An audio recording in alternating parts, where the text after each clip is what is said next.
What's up? What's up? What's up? You are listening to Her in the Huddle on WOVU 95.9 FM. This is your girl, Rachel Hill, the First Lady of Sports. And I am here with Sapphire. Kate should be joining us shortly. It is not a victory Monday nor a loss Monday because Cleveland Browns were having a bye week. And right now there's kind of nothing going on. So one of the things that we're doing is we're going to have a good time anyway on Her in the Huddle on 95.9 FM. And I'm super excited. Like I said, me and my girl Sapphire are here. What we're going to do is we're going to break down what's coming up with San Francisco 49ers, who just recently laid a whooping down on the Dallas Cowboys, which I kind of was not expecting. So we're going to talk about what are some of the things that we need to do in order to beat them. So we're also going to have Peter John Baptiste, who is the Chief Communications Officer for the Cleveland Browns, on today as well. So we're looking forward to he's the Chief Communications Officer with the Cleveland Browns and the Haslam Group. So we're looking forward to having him on today. So we also like to have athletes on, but we also like to have executives on as well. So that's definitely going to be excited. And I see that we got Cleveland Kate. What's up, Cleveland Kate? How you doing today? I'm good. How are you? Good. What's up? I know nothing's been shaken as of Sunday, so I was saying that this is, not a victory Monday, not a loss Monday. So right now we're just even keel. Yeah, people have already started. There's the reaction to what went on with the Steelers and the Ravens yesterday, and what that means for the AFC North. It looks like the Bengals have figured out their issues. Joe Burrow and Jamar Chase went off yesterday. Looked very good in the afternoon game. And what does that mean for us, especially where we're at in the division, having lost to Pittsburgh and Baltimore, and with a brutal game coming up this week against maybe, I would argue, the best team in the NFL right now. It's going to be a rough week. So there's lots to talk about with the Browns. Yeah, one of the things that's taken place as well is the issue with Deshaun Watson. He pretty much has not been playing, so that's of concern. That's of a lot of concern. Did he practice today? They actually had a practice today. They usually did not practice. Film work and classroom stuff. They were actually on the field at practice today, and they have tomorrow off. I'll be curious to see if who's listed on the depth chart as number 2. If DTR is backing him up this week, or if they put PJ Walker into the second spot, who's going to get more reps this week while we try to figure out if Deshaun's going to play. I would think 2 weeks is enough for him to get that shoulder okay. If it's structurally sound, if he didn't tear the rotator cuff, if it was just a strain, 2 weeks is long enough, dude. Suck it up and deal. Get to throwing a football. You make way too much money to be sitting on the sidelines. But it could legitimately be something wrong with him, though. Medical staff cleared him. Yeah, but the medical staff cleared Baker last season as well. And we kind of see how that went. I don't know. All I'm saying is, if he's not going to play this week, they need to say that today or tomorrow. And they need to move forward with whoever's going to play this week. This waiting until pregame warmups to make that decision is the fault of the coaching staff, frankly, in my opinion. They need to know sooner rather than later who's going to be under center. That's too important of a position to wait to make a decision until an hour before the game starts. Yeah, Kevin Stefanski has been kind of mum on the subject all week and said that Deshaun Watson is day-to-day. Yeah. So that's pretty much all that they're saying. So how can this bye week help them? How can the bye week help this team, Sapphire? I mean, first of all, it's I'm having PTSD right now. I'm just gonna be honest with you. I just you told me about Deshaun not practicing today, and everything that Kate said. I have a very bad feeling in my gut about Sunday's game. I don't want to be a Sapphire downer, but I mean it's everything that she said. For me, of course, bye weeks are good, right? Because you get your rest, you have some rehabilitation on, you have time to look at the the films, talk to each other, figure out, hey, this is where we started, what we've done, what's worked, what's not. But to her point, Brock Purdy is looking like the NFL MVP for the season last night. What he did to those Cowboys, whew, PTSD. Mm, mm. Kate, did you see the Cowboys 49ers game? I did. I What did. did- I Yeah. don't know what happened to Dak Prescott. I don't know what happened to that defense. Cowboys are a hot mess. They have to be having serious conversations in the front office about their quarterback situation. You cannot throw interceptions on 3 consecutive offensive possessions. I know San Francisco's good. Dak Prescott wants to be considered an elite quarterback, and there are probably 10 of them in this league that I'd rather have than Dak right now. The 49ers made them look like nothing. So they are legit. Fred Warner is insane on defense. I think he's a better player than TJ Watt. Although all we talk about is TJ Watt because he's a Steeler and they get all the conversations and all the PR and stuff. We might want to talk to our communications director about those kind of things when he's here. I think Warner needs to get a lot of credit for what that 49er defense did yesterday to Dallas. That was brutal. What did you think about Mike McCarthy's play calling? I've never been a fan of him in general. Doesn't matter what team he's coaching. His success lives and dies with his quarterback. And he had Aaron Rodgers for a really long time until Aaron didn't like him anymore. And now he's got Dak. And I don't know what he's doing because they let Zeke go, right? Let him off into the free agent market. They didn't pay anybody else. They've still got Tony Pollard, who is a very good running back. But I didn't see him getting a lot of carries yesterday. Exactly. I don't understand it. There are teams, and I'll throw the Browns in there as well, that have very good talent at the running back position, and they do not run the rock nearly as much as they should. And Dallas is for sure at the top of that list.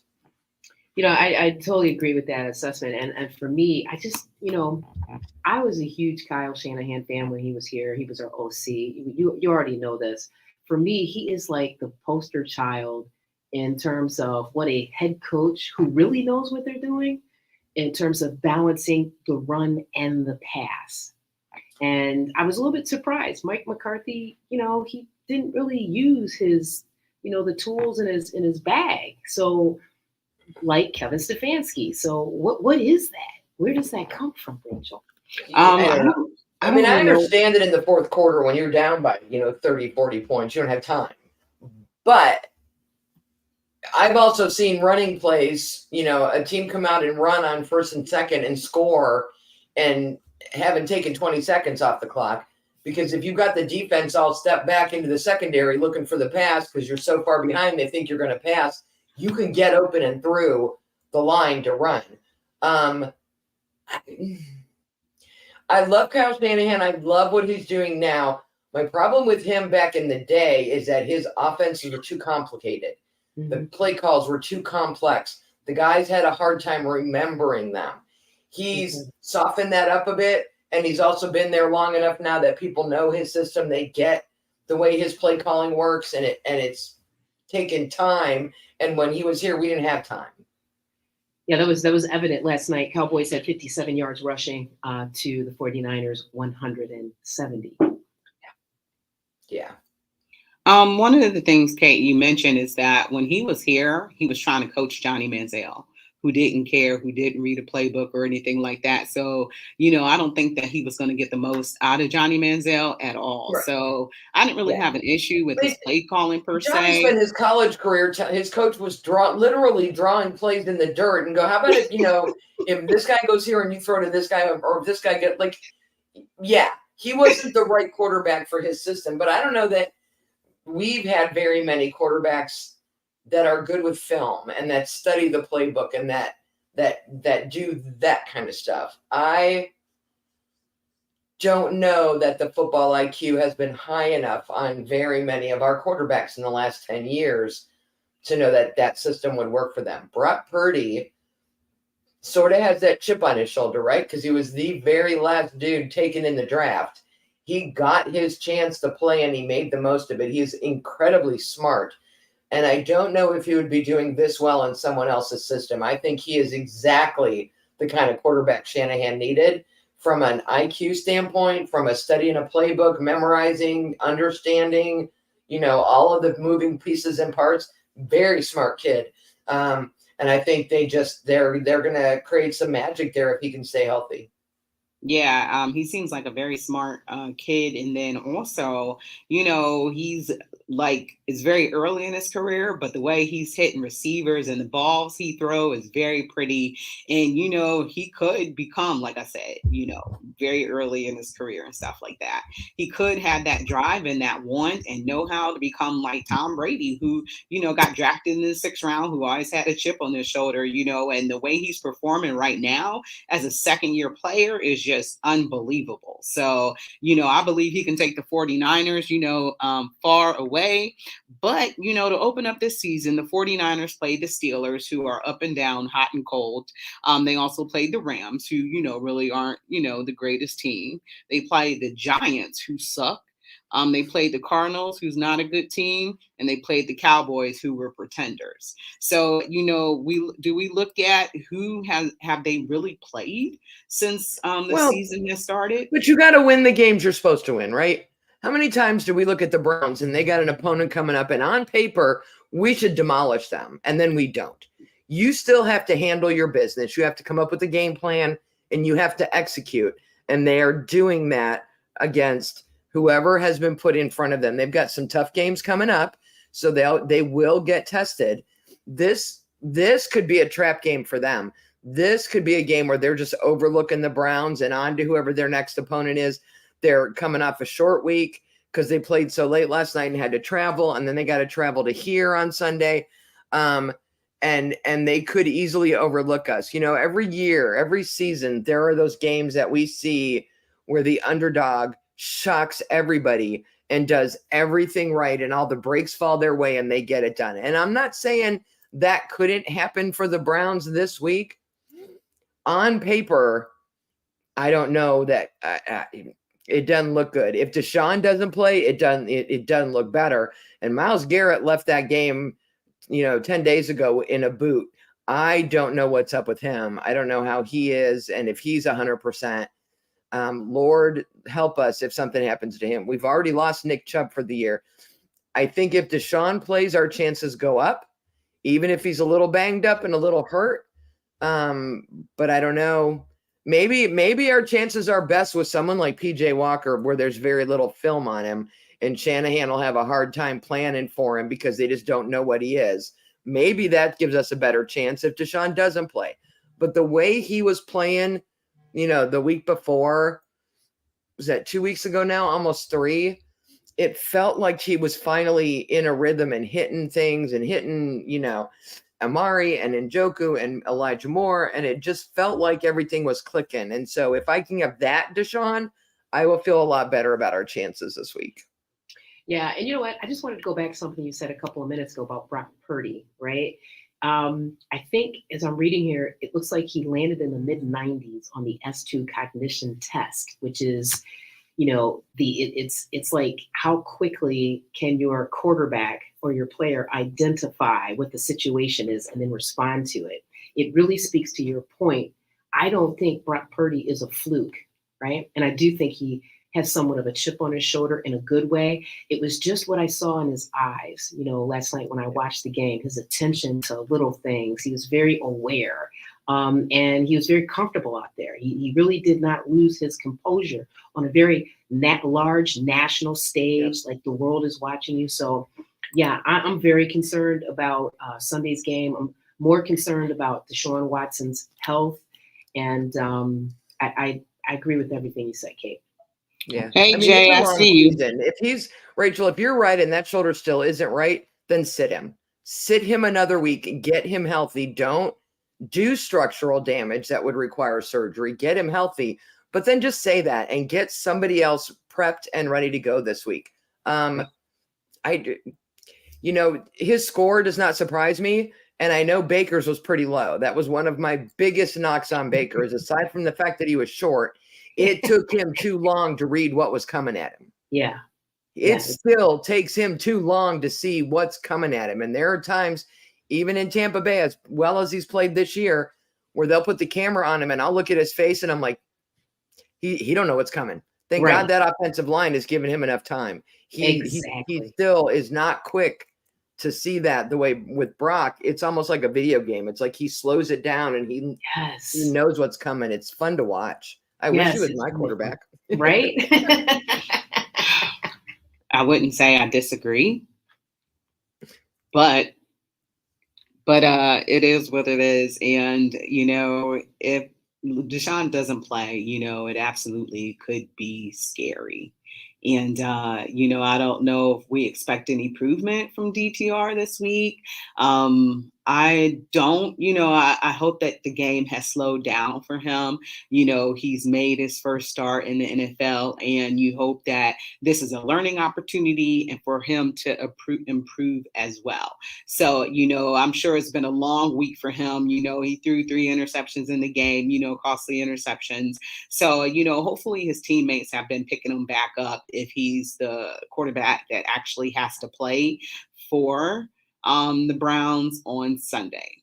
And I hope I've been praying for him all week that he does not have PTSD, that he is not traumatized. The coaches did him 0 favors in that game.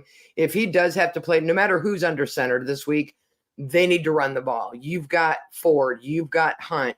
You need to stop the Elijah Moore experiment and just throw him the ball. Quit trying to make him a running back. But you have options to hand off the ball or screens, something to make life a little bit easier on whoever you end up with at quarterback, even if it's Deshaun. Absolutely. It's time for the O-line to step up. Absolutely. Hey, Peter, how you doing? I'm doing well. How about yourselves? I don't know what I just stepped into. We were talking a little Browns, and we were talking a little bit about Sunday and what are some of the things that, the team can work on and improve, because I don't know if you got a chance to see the game last night between San Francisco and the Dallas Cowboys, but right now they look great. So we always have confidence and faith in our Browns. So that's what you came in on. So all good stuff. I get it. I did not get to see the game last night, but I've heard a lot about it. Okay. Bye week for me, I got a nice little break from football. Took my wife to a concert downtown. Oh, really? Yeah, we saw Raphael Sadiq, Tony. Oh, yeah. That was a hot ticket in town. It was really good. It was really good. So good to see them back performing together. Yeah. So we know it's a bye week for you. So we are so thankful that you agreed to come on and give us a few minutes, because I know that you probably could be vacationing right now. So you didn't leave out on the bye week? No. I stayed put. Actually, my son was on fall break, so he came home, hung out, and my wife and I were newly empty nesters. So we're making an adjustment to that. Yeah. But it was good to have my son back in the house, and we just kind of hung around this weekend. I did watch the Baltimore-Pittsburgh game because I can't get away from football. I love football, just like y'all. So that's how I spent my bye weekend. Team was back today, so I'm back at work. Okay, cool. So just in case I didn't tell our audience, I did tell when the show first came on that Peter John Baptiste is the Chief Communications Officer with the Cleveland Browns and the Haslam Sports Group. So I'm super excited to have you with us. So Peter, can you tell the audience a little bit about your background? Yeah, absolutely. I moved to Cleveland in 2014 to join the Browns and lead the Browns communications department. I have a lot of experience in the NFL, though. I've somehow, some way, I think I've been in the NFL now for 27 years. Okay. Originally, I was hired by the New York Giants, so I worked with them from 1997 to 2014. Been here in Cleveland for the last 9 years. This is my 10th season, and I'm enjoying life as a Cleveland Brown. So you worked with the New York Giants, and you're from New York, correct? I wouldn't say I'm from New York, but I lived in New York for 17 years. I grew up a long ways away. I grew up in the Virgin Islands in St. Croix. So that's right. I was born there, moved to the U.S. to go to college, went to University of Massachusetts, Amherst, spent my 4 years there getting a sport management degree. And then I lucked out and got a gig with the Giants, and now I'm with the Browns, and the rest is kind of history. I have my master's in sports management too. Nice. Yeah, I got it from Cleveland State University. Sapphire Kate, any questions for Peter? These are my co-hosts, Kate Arhar Hello. and Sapphire. I'm very curious with what's going on with the Giants now. Are you glad that you're not in charge of their communications? Or is that maybe that's a better job than Cleveland? We got a lot going on here. Nah, Cleveland's a great job and the right place for me, and I enjoy it. But being in the league for as long as I have, one of the things I do like to do is definitely look around the league and see how other teams are handling different issues that arise. Sometimes I feel like being here in the Cleveland market, it's a great market. I love how passionate our fans are, but sometimes if you can dip away and look to see what's going on in other markets, sometimes you might find that other teams are dealing with similar situations, and that's kind of the NFL and the world we live in. It's why we love it. Yeah, so and it's really nice to make your acquaintance, young man. I'm so fascinated. You shared about yourself, where you're from, where you went to school, where you started your NFL career. What was the transition like coming from the Giants to the Browns, specifically being a part of the Haslam Sports Group? Yeah, I'll be totally honest and transparent with this group. Sometimes, when you're working for a team and you're working for an organization, like with the Giants, like I said, I was there for 17 years, and that is a really well-run professional organization, especially from a comms perspective. I mean, New York City, there's probably no greater place to come up in the comm space than in New York, because there's so much media attention. There's so much going on. It's a huge media market. It's where you want to be. But I kind of got to a point in my career with the Giants where I was ready to kind of test to see if I could take what I've learned with the Giants and bring it to another market. I didn't run the department in New York. My boss when I was in New York was a gentleman by the name of Pat Hanlon, who is still there. I learned a lot from him under him. And I wanted to kind of step out on my own and see if I could go to another market, go to another team, and have some success. And I've been really happy with my move here in Cleveland. Love working for the Haslams. Love this market. Like I said, the passionate fan base. Both my kids have grown up really in Cleveland. So it's been a good move for my family. And I think it's been a good move for my professional growth too. Okay. So what would you say is your best success that you brought to fruition here in the Cleveland market based on your learnings from New York Giants? Best success. That's, I typically don't reflect on my successes. I kind of reflect on my failures more, because that's where I think I can learn. But quite honestly, what I'm proud of in my work here with the Browns is the way we've gone about messaging, like who we are as an organization and how we want to be about winning, how we want to be about taking great care of our fans, and also about how important it is to our organization giving back to the community. So having those three pillars, and like everyone in our organization, when you ask what the Browns are about, those are the three things that they say. And when you work in the comm space, like it's really important to keep your messaging succinct and direct. And I love the fact that that's what our focus is now. Since I've been here, you guys are fans, we probably haven't been as good in the win department as we'd want to be. We try to really take great care of our fans and give them great experiences when they come to our games, and also 365, whether connecting with them on social or through our content channels. But we know what our fans want most, and we know how to best take care of them. That's really winning, right? But the third pillar I'm really proud of too, what we do in the community, what we are as an organization. People know we're about education and our Stay in the Game program. They know about what we do in social justice. And they also know how important youth football is to our organization, how we want to make sure we have a lot of kids continuing to play our games. So I would say those are the three things that I'm proudest of here in my time with the Cleveland Browns. I really appreciate that. You go in deep there, and in terms of the three pillars, education, social justice, and youth football. Embellish more a little bit about that social justice slice. Educate us. Sure. You took my question. I'm happy to talk about social justice because it's another thing that I'm really passionate about personally.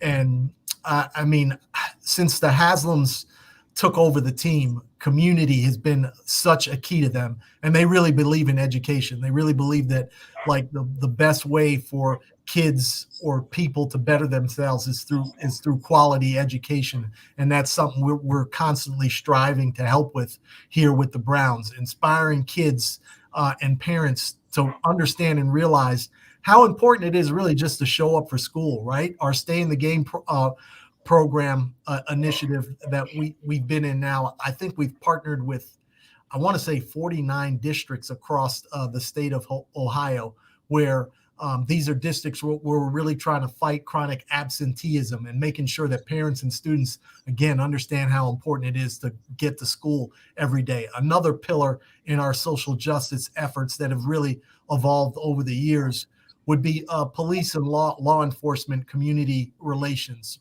really just trying to serve as a bridge to the community and to law enforcement, try to make sure that there's empathy between those two groups so people understand that when things don't go right, which is far too often when it comes to sometimes with police and community relations, that we want to serve as a bridge to get those two groups to better understand each other and have empathy for each other. So we've worked with actually the Guardians and the Cavs on a 3-team alliance. We have this program that's called Conversations for Change, where we have local law enforcement meet with high school students just to talk about what's going on in their communities and in the neighborhoods to really help and curb this issue that I think we all see far too often, where there's a divide between law enforcement and the communities. And then thirdly, another area, an aspect of social justice that we've really tried to focus in on over the last 2 to 3 years is trying to help champion minority and Black-owned businesses. We have this great partnership with an organization called Jumpstart here in Cleveland, which is a Northeast Ohio-based operation, where they're going out and they're really targeting minority entrepreneurs, trying to give them the skills to level up their businesses, market their businesses better, and really just become more well-rounded entrepreneurs so they can grow their businesses. Like I said, we've partnered with Jumpstart here for 2 years. I think we've done some really great work with them to help young entrepreneurs see different ways to find access to capital or level up their businesses. So those are a couple focuses in our social justice space. As you can tell, I'm really passionate about this. I can give you another pillar and another group that we've worked with too. It's another organization called Edwin's. I don't know if anyone's been to Edwin's restaurant. The work Brandon does over there to bring formerly incarcerated into jobs and professions where they can earn a living for their family, and they can, get out of the criminal justice system, get their feet on the floor, and really try to become contributing members of society. That's an area too that we've been really passionate about, and I'm proud of our work in that space. You are on fire, young man. Yes, you are. I am so very, very inspired by what you said. How do Black-owned businesses know that don't know about you? How do they learn about you? Well, it's, everyone says it. You go to our website, you click on the community tab of our website, you can learn about our partnership with Jumpstart. Then you want to go to Jumpstart's website and you want to look at their impact showcase cohorts, where they're bringing in, I think they probably every 3 months or every 2 months, they bring in probably about 12 to 15 entrepreneurs to be candidates for this cohort, where they can get this this education to help them level up their businesses. And then when the cohort ends, we actually have this like Shark Tank pitch style competition where they come to Cleveland Browns Stadium, and we have community leaders that serve as judges. Actually, AWOC actually served as a judge at one of these pitch competitions. These folks are so passionate about their businesses, so passionate about learning how to level up their businesses. They come in and they tell us their stories about why they should win this competition. And when they win, they actually get $10,000 to their business so they can level up and grow. Like, we all know what it's about. If you're really trying to grow a business, capital is so important to really like laying the foundation and being able to grow your business. So we love our partnership with Jumpstart. And if you look us up on clevelandbrowns.com, you'll find out everything you know about that partnership and more of the work we do in the community space. Thank you so much for sharing that. Like, sounds like they have their own built-in capstone program, right? Yeah. And it's like a Kellogg School of Management sort of certification as well, where they're bringing businesses in and teaching them this is a proven protocol for you to be successful. It sounds like the candidates are very open to it. Thank you for sharing that. No problem. Peter, give me the opportunity to share. Sorry, go ahead, Peter. I'm sorry. No, I was just saying thanks for giving me the opportunity to share. That's all. Of course, that's what you're here for, to talk about anything that you feel is pertinent and, here for the community as well. Here at Her in the Huddle, we like to have athletes on as guests, but we also like to have people behind the scenes as well that they might not necessarily know about and interviewing them and things like that. And we had Dom Page on our show last year. So he was, very open to doing the show, and, we had him on and he was a great guest as well. So you're also with the Haslam Sports Group as well. So is this a separate job for you, being with the Haslam Sports Group, or is it all combined with being the Chief Communications Officer of the Browns? I wouldn't say it's separate. It's just, you got different levels of different things you need to be involved with as part of the Haslam Sports Group. As you know, D, Jimmy, JW, and Whitney, they're all really, really passionate about sports, and they love what sports can do for a community. It's so much fun. So being able to work and become the operating partners of the Columbus Crew, that was a great story that we got to be involved with. A team that was going to leave, they were going to move to Houston. That Columbus Crew fan base, the supporters, rose up and said, no, we want to keep the Columbus Crew here. And we were able to connect with them. And again, the passion of sports in any community can make such a difference. So being involved with the MLS and the Crew in Columbus has really been great for me, because I've known the NFL so long. That's been my bread and butter. That's been where the industry and the league that I've grown up in. It's been fun to put on an MLS hat and a Crew hat and think differently about comms and PR in that space. And then the Haslams have loved the NBA just like I love the NBA. They had an opportunity to become owners of the Milwaukee Bucks. So they went ahead and purchased a stake in that team. And now the Haslam Sports Group, on the professional sports level, NBA, MLS, NFL, pretty impressive to be involved with those three teams. And we're pretty fortunate to have the opportunity to be involved in those three teams in those three markets. So. Just want to ask, have they had any thoughts about buying a baseball team? Perhaps one that has one of the lowest payrolls, second lowest payroll in all of Major League Baseball. Is there any thought to buying the Cleveland Guardians at all? I wouldn't be able to comment on that specifically. I don't think so. Not that I know of. I know our hands are pretty full with these three teams that we're involved with now, but I know in the sports world, you never say never. So you never know what might happen. I know they're really passionate about sports, but we got our hands pretty full with the three we're involved with now. Absolutely. I'm so curious. What would you say is the hardest part of your job? The maybe it's not the part you least look forward to having to do, but just the most challenging part of your job. I mean, it's pretty simple. It's dealing with, whatever crisis might arise around the PR front, like to have to work in this league that is so visible. Everybody wants to know about the NFL. Everybody wants to comment about the NFL.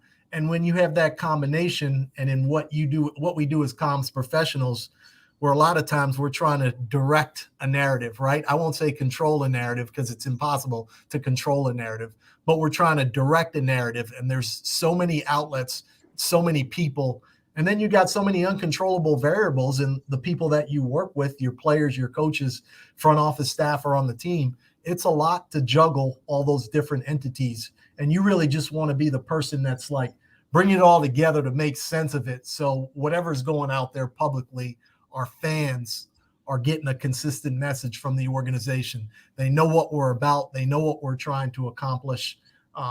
sometimes that doesn't happen. You know, you don't accomplish your goals, but you want to make sure everyone understands that everyone's pulling on the same rope and all working to accomplish the same thing. And that can be difficult with all the different entities you have to deal with and manage.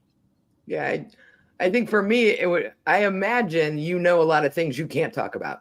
And that would be, I would have a hard time with that. Can you talk to your wife about things? Can you like bounce things off her, or is it lock down certain things, no leaks from coming from here? G14 classified. It's funny. I've been married now for 23 years, and I know my wife pretty well. She doesn't really like me coming home and talking about work. So you need a break from it, right? You need a place to go and not think about work. There are some things. I'll definitely come home and talk to her about different things, and I'll want her input on things. But, you know, this marriage has worked for 20 years. I know we struggle as women feeling like we're heard in the NFL. We're doing, October is Breast Cancer Awareness Month, and it used to drive me crazy because, believe me, we're aware. Yeah. But the side of that is that all the game worn stuff that's pink, it gets auctioned off by the NFL. All of that money goes to research. It's wonderful stuff.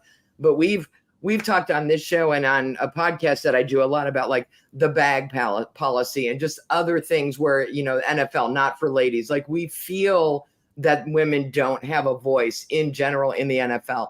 I feel like Dee Haslam does have a voice with what's going on in Cleveland. Do you feel like the female fans are represented here or more so maybe than at some other teams? I mean, I do. Like if you look at our organization on every level, we have some really, really strong leaders in our organization who happen to be women, right? It starts with ownership with Dee, obviously, and her voice is always heard and always recognized. It's not even a question. And then you got Catherine Rach, who AB, wanted to bring into our organization to be his assistant GM. Like her perspective is really, really, really important throughout the football side of our organization. Then you have people. We just hired a new senior VP of corporate partnerships, Erica Bullerman. She joined our organization recently. Then you have Jenner Takancic, who is our VP of community relations. You have Renee Harvey, who's our VP of the Cleveland Browns Foundation. I can just go on and on with the list of women who are representative in our organization. I mean, Callie Bronson. Think about. I wondered if Callie was still there this season. Yeah. I mean, we our organization. I mean, and AB preaches this all the time. In order to be a successful organization and to get to the right answers, you got to have this thing that's called diversity of thought. You need diverse perspective influencing every decision that you make. When you ask for that, you need that from a female's perspective. You need that from it could be a person who didn't come up in the football space and just has a different way of looking at things. When you get that kind of diverse perspective and you got an environment where people are really comfortable stating your opinion, it just leads you to some great discussion around every decision you're trying to make. And I think it leads you to the right answers more times than not, because you don't have these blind spots. But yes, the women in our organization, I'm proud to work in our organization because of that. And Dee's been a leader in that space, and she's been really intentional about making sure when we look to hire folks, we're thinking about outside the box and not just looking at the typical folks that you would hire in position X, Y, and Z. Yeah. Well, if you need some more women to come and work for you, the three of us are available. Okay. It's just a tough town, right? We have two radio stations in town that do sports 24/7, and there's not a female on them. You got to come here to WOVU to get her in the huddle and hear ladies talking about football. I'm the communicator. We need to do something about that. Yeah, definitely. Yeah. So I know your time's limited. The last thing I want to throw out there on a lighthearted note is I heard you talk about your 3 pillars, but if you add a 4th one, run the football, that would be amazing. She got it in a little more. How many times has he heard that? I've heard it. Yeah. It's what this league's about. It's like everyone's going to have an opinion. We believe in running the football. Kevin Stefanski believes in running the football for sure. So, yeah. I Yeah, appreciate I had a last quick question for you. This is Sapphire. You mentioned Kelly Brownson. Yeah. Is there a possibility we could get her to come on her in the huddle with Yeah. Rachel Hill? Yeah, I'm sure she'd be willing. Excellent. He just Yes. released that. Her schedule's pretty busy in season because she's coaching, but we can definitely, Rachel, you know how to get a hold of me. Yeah, Yes. we're on year round. We'll talk to her after the season. Cool. We'll work on that. Anytime. She'd love it. My final thinking. I'm sorry, sir. My final thinking with a name like Peter John Baptiste, I always want to soften John up and say Jean. Like it reads like you're a very like religious man with a name like that. I just had to put that out there. How do you say your name in your native? So it is Jean or John Baptiste. You know what? It's like a mystery in my family. My dad is from. I'll be honest. More transparency. My dad was from a French island in the Caribbean called Dominica. Right? Oh, I was there 3 weeks ago. Were you really? I was. Oh my gosh, that's I was awesome. going from La Toc to Barbados, and we went through Dominica. It's a nice little place. It's very small. Yeah, beautiful island. Very small. And I don't quite know how it went from Jean to John, but it's John was on my birth certificate. And that's what he's rolling with. That's what I got to roll with. Yeah, absolutely. Thank you, sir. You're awesome. Go Browns. Well, I Peter, appreciate the time, Rachel. Yeah, I know you gave us a little bit more than we requested, so we appreciate that. And also, I wanted to tell you that summit that you guys put on a couple of weeks ago with John Wooten about the summit that took place with Muhammad Ali, that was an excellent program. So I was honored to be able to attend that and also see some legends in the house and how you guys, have continued to honor Jim Brown as well. So it's funny, whenever I would talk to Jim Brown, I would talk to him about lacrosse because I played lacrosse as well. I played club for Ohio State. So that's how he would always remember me, is when I talked about lacrosse with him. But Peter, we just want to thank you so much for your time. You have an open invitation to come on Her in the Huddle at any time. So thank you so much. And we want to say good luck with the rest of the season. So appreciate you guys having me on, and I will be on again if I'm invited. All right. Thank you so much, Peter. You have a great day, and go Brownies. You got it. Y'all take care. All right, you've been listening to Her in the Huddle on WOVU 95.9 FM, and we're going to be right back. We missed a couple commercial breaks.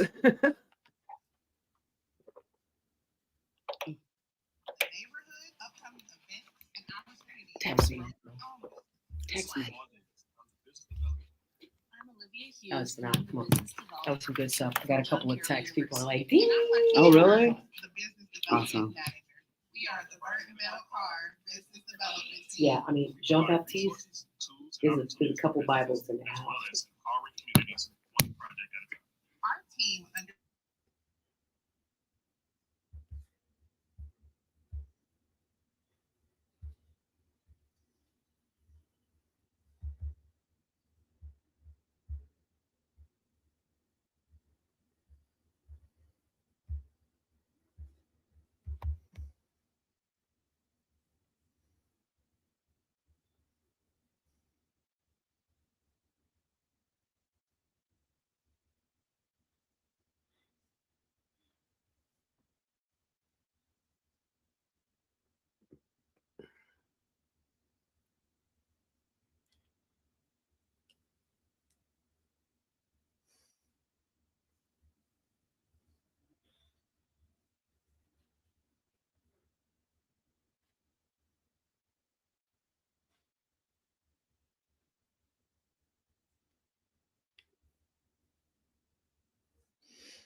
Oh, Kate didn't say anything, hear anything I said because my mic was on mute. I'm sorry about that. Kate, what I was asking you is how can, you mentioned to Peter about running the ball. How can we open up some lanes for Jerome Ford when this offensive line hasn't been blocking that well, and they're set up to block for the run, but they haven't been blocking very well for the running game. So what are some of your suggestions Well, you for us lost to get the Conklin, best out of right? Jerome Ford? Hmm? You lost Conklin. An offensive line is like a gate, like it hinges, it moves together, it's a unit. And when one of those guys is out of sync, Juwan Jones, I love me a 300-pound boy from Ohio State. You know how much I love him. 375, girl. He a big boy. But he got nice feet for that much weight. He's athletic for his size. I'd love to get him on the show. I'd love to have lunch with him and just pick his brain about all kinds of things. But, my heart's racing now. But it's going to take them a little while to gel. What you need to do in order to get the offensive line to block better and to create running lanes is you need to spread the defense out a little bit. When you do the screens out to the side and run up, the defense can't load up 6, 7, 8 men in the box. It's very difficult for any team to run with that much. You've got to have a little bit of separation for them to be able to create a lane. And you've got to have at least one, if not two, of your offensive linemen who are willing to take a double team, who are willing to hold on to two guys. And that is what San Francisco does really well. If you watch them, they do it on offense and they do it on defense. Part of the reason why Werner is so good on defense and has the number of sacks he has is because they got linebackers who can handle two offensive linemen so that he can get through because he's free, right? Our offensive linemen can't handle two. They can barely handle the one-on-one. They cannot handle two right now. If they could handle two, then you got a better chance at creating a lane. If you can't get a lane because you don't have slippery little Nick Chubb working his way through, then again, you got to go to the quick slants, the posts, the out, get away from the middle of the field where they got running room. Did I answer your question? Yeah, you did. Sapphire, do you have a take on that? I mean, I would agree. You know how I'll ramble. No, ramble on. I totally agree with everything you're saying. I'm more of a spread the offense because I, like you, don't think we have that type of, I'll say, talent on our own line. The sensitive subject with me is Jedrick Wills, right? Yes. So, I mean, it's hard because, he's not a rookie anymore, right? And you wonder what is going on with him. But to her point, Conklin's out. We have a new person in Juwan Joe Jones. Batonio was injured in the last game. Yes. And so, I mean, I'm just thinking maybe spreading the defense. I mean, spreading the offense a little bit could offset the Herculean, that is, rush that potentially DTR is going to face.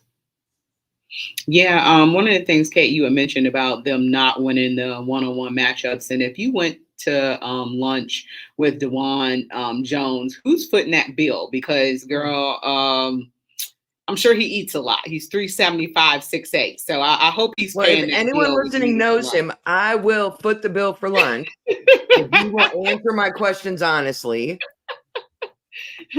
that's all I'm saying.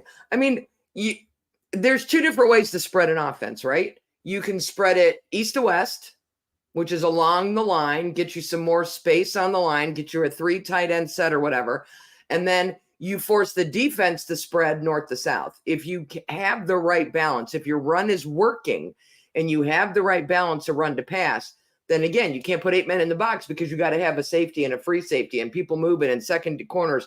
You got to back them up because we're giving our quarterback time. So you got to spread that defense back by spreading that offense wide. My issue with the 3 tight end set is because every time we do it, we try to run the ball. Yeah. Here's a thought. Why don't you throw to a tight end when you got 3 of them in there? They don't all have to block. We just haven't been very creative, in my opinion, from a play calling standpoint with the way they're set up. As soon as they're lined up, I can tell you what play they're going. And one of my favorite episodes of Hard Knocks was they were watching film. They had Aaron Rodgers and the 2 backup quarterbacks watching film. And the coach said, I'm going to show you the first 3 seconds of a play. Tell me, is Aaron going to the right, to the left, or is he throwing the ball? And they had that quick, and then they would freeze it to decide what he was doing, right? So that's how quickly he reads, but how different the set is. The one guy's like, oh, he's going to run. That's this setup for the run. And he was like, no, actually, that was a called play. It looks like the way you have the people on the line set to run, but we did something different. And we don't do a lot of that. I swear, when I see some of these lineups, I know exactly what the play is going to be. And if I know, so does a defense. Wow. Rambling again. No, you're fine. I'm just glad I haven't lost internet today. It's been a minute since I've had internet for the whole show, Rachel. Oh, really? Yeah, I know. But you be on the move while you on the show cooking. And we got all this kinds of other crazy stuff. people in the comments. I don't know who Jay Ness is, but he's flexing he's Yeah. doing these emojis. And And, Mike Hughes is back. Mike, yes. the Bears won a game. Mike is so excited. The Bears won a game. I know. He should be excited. And And Joyce, thank you for the compliment. Joyce says excellent yes. interview. I wanted to know, Rachel, if you caught, if you've been watching the Houston Texans, if you see how well CJ is doing in the NFL, it is clicking for him. Yeah, I have not. clicking for And him. I'm very, I saw a little bit of the one game, I think, maybe the week before last. I saw highlights, but I thought it was for him. I thought it was going to do that. You know, he was really quick with his reads and, you know, accurate. He was an accurate passer at Ohio State. DJ Christophe say I didn't like, you know, CJ Stroud in the beginning. It's not like I didn't like CJ Stroud. It was the fact that we lost to Oregon. That's what I don't like because we don't lose to teams like that. Yeah, So we don't lose the Ducks. You at least need a mascot with teeth. yeah, Your mascot has teeth. I'll give you a little bit of credit for toughness, and I'll take the loss like a man, and I'll own it. But if your mascot doesn't even have teeth, That's priceless. Okay, Rachel, you coming to my Ohio State Michigan party this year? Yeah, Is we'll it going to be there. a good game? You worried about Purdue? I don't know why you're worried about Purdue. Are you worried Purdue about is Purdue? always a trap game. It's always a trap game. The last time we went there, It is. Have you heard the rumors about Urban Meyer to Sparty? I know. I heard about that. Okay. I can't. first He can't you gotta- coach you for gotta anywhere put it else out in the there. Big Ten. He He can't. can't. But it didn't help to see those camera shots of him on the sideline. Oh, he was at the Michigan State game? He was at Yes. no. This last weekend. Where was he at? He was. Did you see this, Kate? Did you see the game? Yes. Yeah. They had he was standing on the sidelines like this. Like he was agitated. And whose game? Ohio State's game this past Oh, weekend. okay. I thought you said he was at the Michigan State game. No. Girl. It was curious because when you look at the timeline, there was a distinct shift in terms of execution after that really favored the Buckeyes. And we'll probably talk about this more tomorrow, but just as a side note, I think that young McCord is progressing just at the right pace. Let me say that. Let me just say that. We were down 10-0. Rachel, I can't take a whole season of Saturdays of being down 10, 14, 17 points and coming back. Like you can't, Ryan Day, you can't give him that many. You can't spot him that much. That's right. You can't take that long for your team to wake up and play. And it was highly suspicious that they showed Urban on the sidelines, and not too much longer after that, the team seemed to wake up and get it right and start playing. And I'm like, I think somebody called down from the box.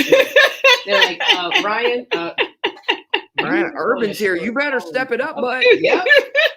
It was real. You said somebody called him from from the coach's box up front. They called an audible. They texted down. They texted down like Taxgate with the Brown.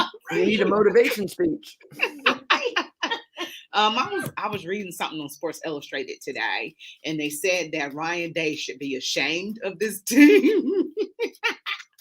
And also that he should be fired at the end of this year, especially if he doesn't beat Michigan. What are you guys' thoughts about that? If he does not beat Michigan, he can go. Yeah, I'm right there with her. Enough said. But that's the only criteria for me. While I do not like the way they're playing right now and how long it's taken them to get where they need to be, they are getting there. They are wearing other teams down. You could make the argument that it's like, I love the running game. And even if it's not working in the first and second quarter, I say, keep doing it. It'll pay off. You'll tire the defense out. And then in the third quarter, you break that one through. So you got to just keep going. I don't want my Buckeyes to be like that because I have emotional stress on Sunday with the Browns. I need my Buckeyes to score on their opening possession and to just keep scoring and to put the foot down and to make it never in doubt. And this whole I'm biting my nails at halftime and looking to do shots of fireball because I'm stressed is not good for me. It's not good for me, Rachel.